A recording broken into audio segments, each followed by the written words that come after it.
Hi everyone, welcome to James English. Today let us continue with sentences part 3. In this video, let us focus on types of sentences based on structure. Based on structure, there are 4 types of sentences. They are simple sentence, compound sentence, complex sentence, and compound and complex sentence. So I repeat once again, based on structure, we have just 4 types. Among them, the first one is simple sentence. What is a simple sentence? A simple sentence is a sentence that consists of just one independent clause.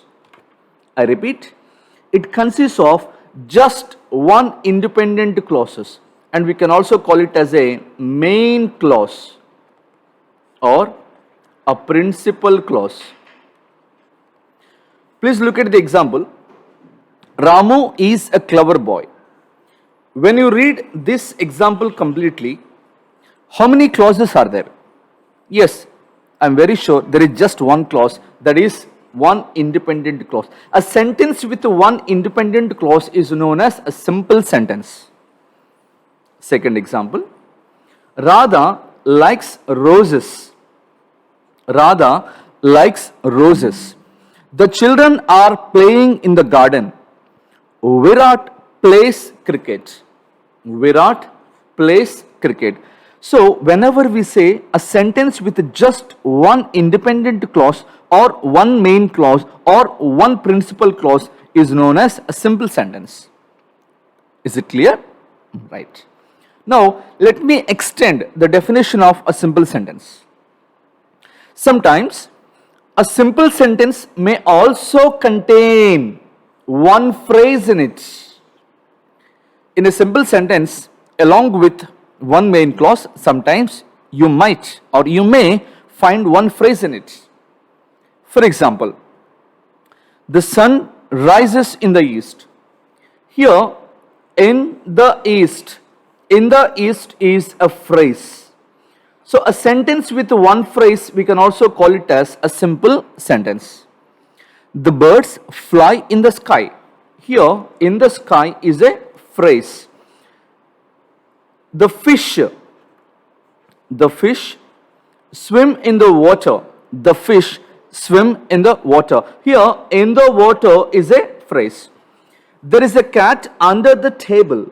Here, look at the picture. There is a cat under the table. So here, under the table is a phrase. So we can say a sentence with one phrase is also a simple sentence. Is it clear? Right.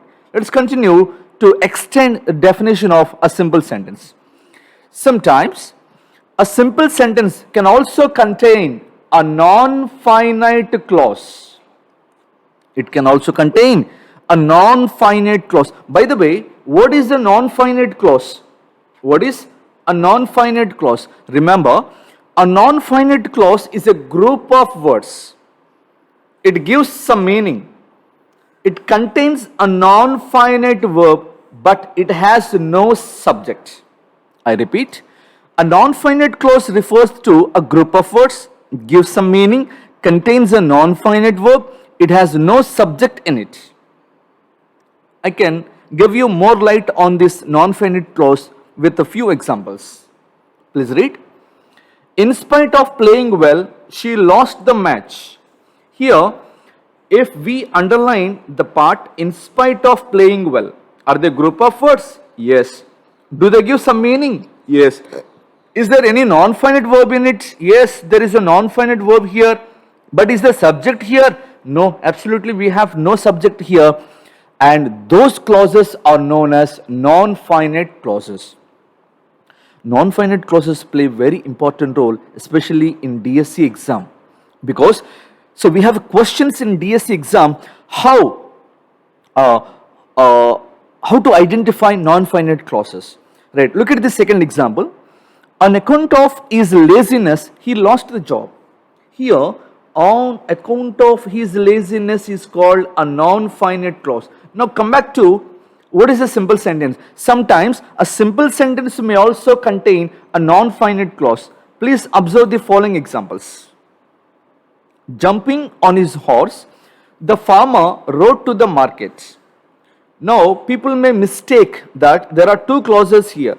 This is one clause, this is another clause.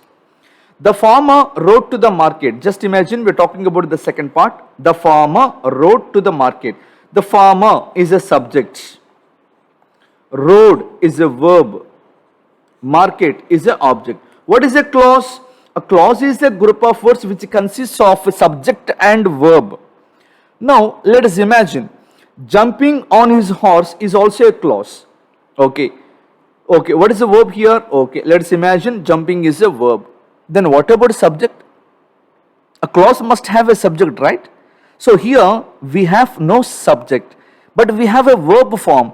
So it is a non-finite verb. So a non-finite clause contains a group of words which gives some meaning but doesn't give complete meaning, and we do not find any subject. So here jumping on his horse is a non-finite clause. Please remember, this is a non-finite clause.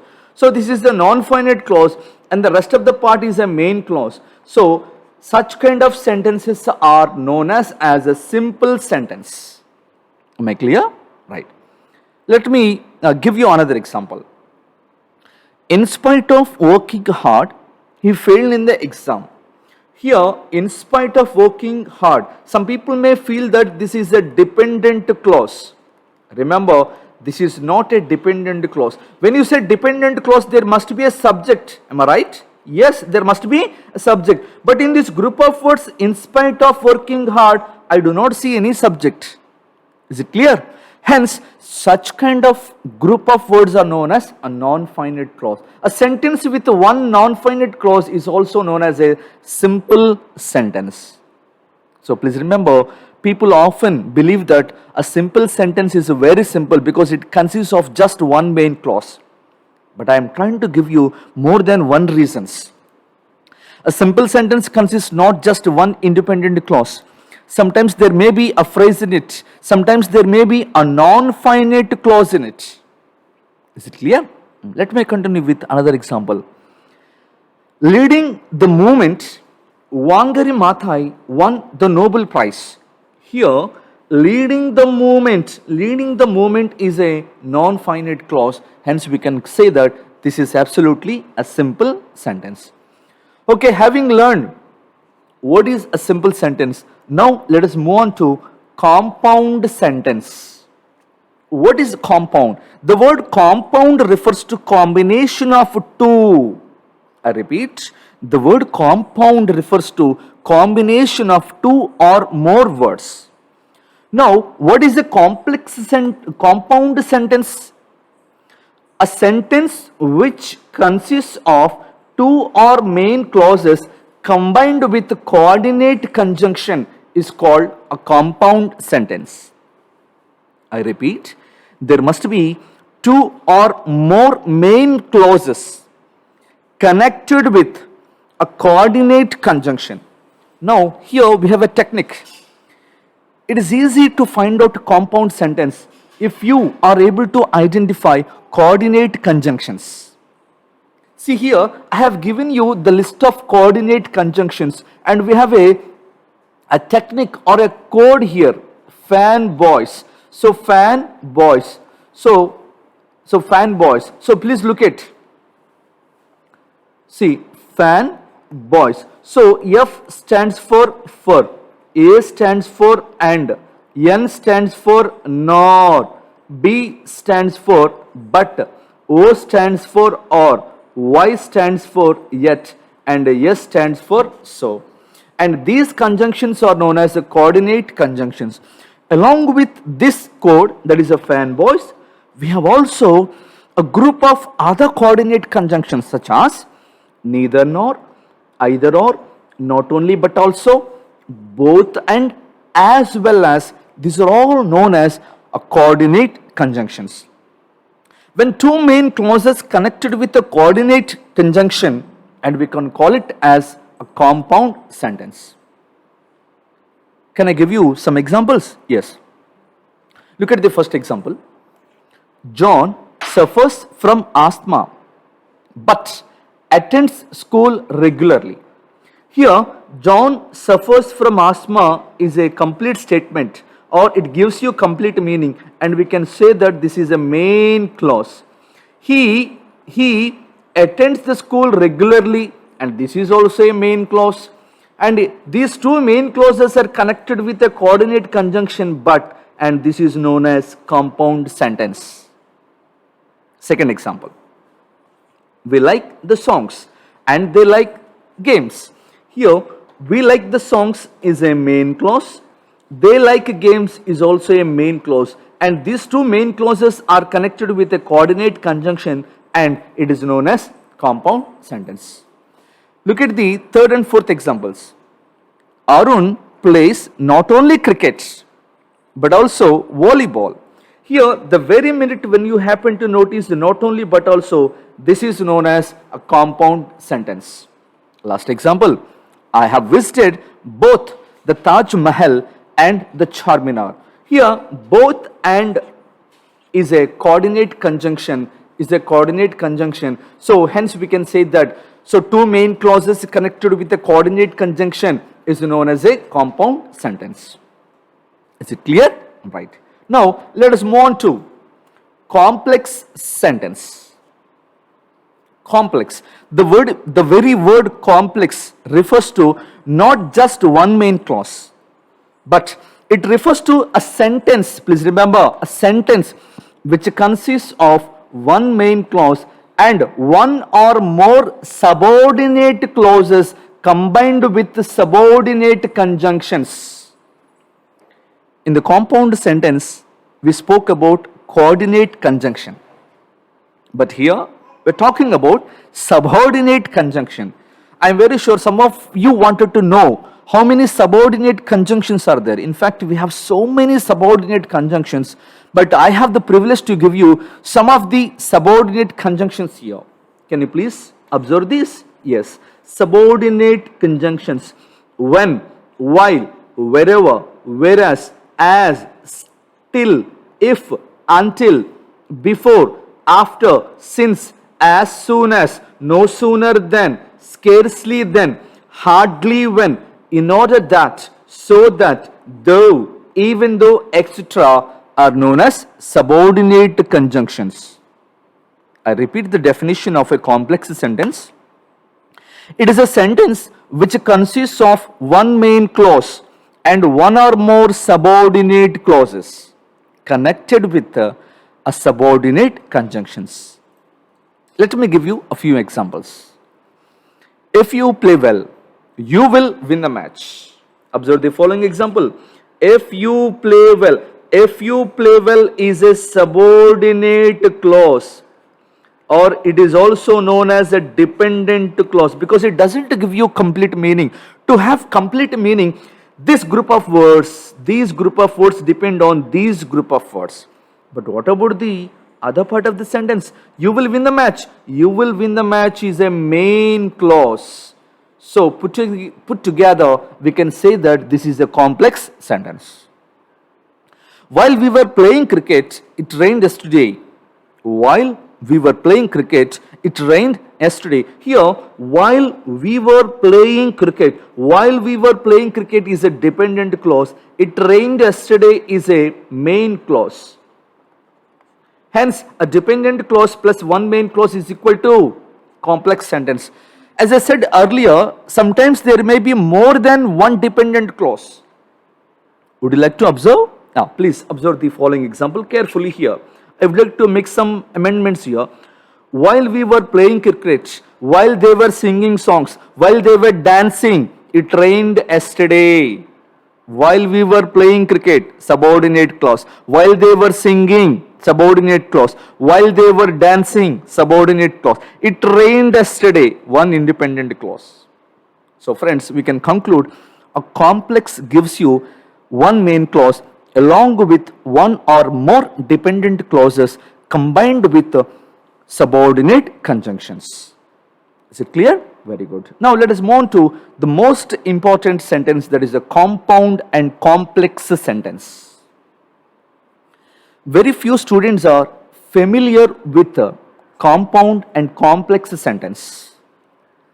What is compound complex sentence? Please observe the definition. A sentence which consists of two main clauses and one or more dependent clauses is known as compound complex sentence.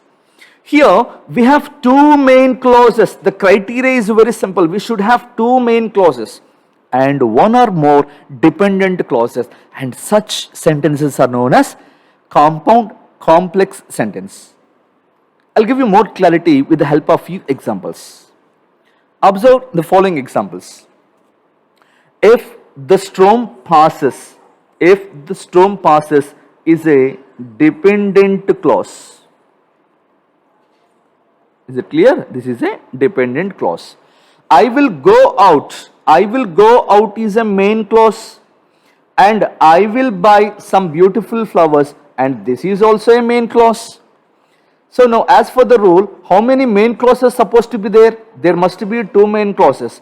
And how many dependent clauses must be there? One dependent clause. And such kind of examples are known as, such kind of sentences are known as compound complex sentence. Look at the second example. I am sure you will get more clarity. When I went to the market, this is a dependent clause. My mother asked me is a main clause. To bring some milk.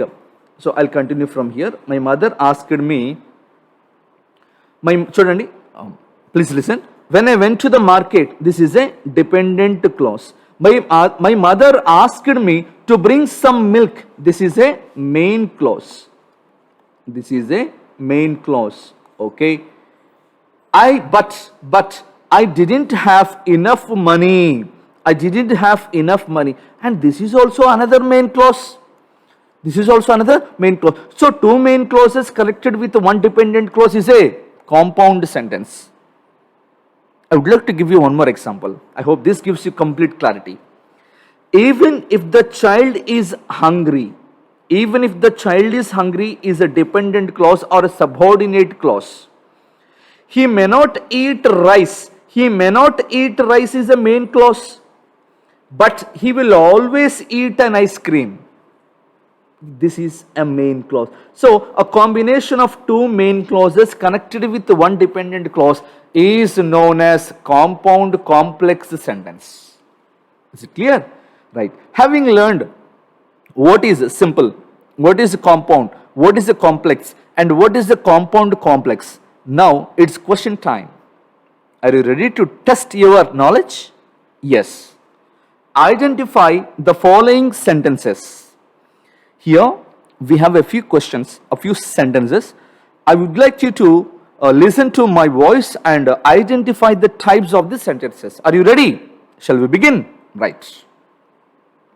We have been learning English grammar. What kind of sentence is this? We have been learning English grammar. This is a simple sentence. Because we have just one main clause. Is it right? Yes, very good. Next statement. If you run fast, you will catch the train. How many clauses are there? There are two clauses. If you run fast is a dependent clause. You will catch the train. This is a main clause. One dependent clause, one main clause is connected with a subordinate conjunction if. Then what do you call it? A very good. This is a complex sentence. In spite of running fast, he missed the bus. Here, in spite of running fast, people may feel that there are two clauses. Okay, let us believe that there are two clauses. He missed the bus is a main clause. In spite of running fast is a what kind of clause? Dependent clause, independent clause, coordinate clause, or non-finite clause. We have learned a few minutes ago. A non-finite clause is a group of words which appear to be a dependent clause. But here we do not have any subject. So this is not a dependent clause. This is a non-finite clause. Hence, non-finite clause plus one main clause is equal to simple sentence. So most of the students make mistakes here. So a non-finite clause along with the main clause should be treated as a simple sentence. Very good. And we have a last statement. I like sweets and my brother likes ice cream. My brother likes ice cream. I like sweets is a main clause. My brother likes ice cream. This is also a main clause. So two main clauses connected with and, which is a coordinate conjunction, and this becomes a compound sentence. So friends, we can summarize. Sentences based on structure, we have four types. They are simple, compound, complex, and compound and complex. What is a simple sentence? A simple sentence is a combination of a group of words. It gives a complete meaning. It consists of just one main clause. Sometimes in a simple sentence, we happen to notice a phrase. And sometimes in a simple sentence, there may be a non-finite clause. And what is a compound sentence? Combination of two independent clauses connected with a coordinate conjunction is called a compound sentence. What is a complex sentence? There may be one main clause and there may be one or more independent clauses connected with a subordinate conjunction is called complex sentence. And the last one, compound and complex sentences. A compound complex sentence consists of two main clauses, one or more dependent clauses. And such kind of examples are known as compound complex sentences. So this is really a very important clause. Please listen to the class once again. If you have any questions, I will clarify your doubts today at 8 p.m. in our Telegram app, which is also known as James English. I wish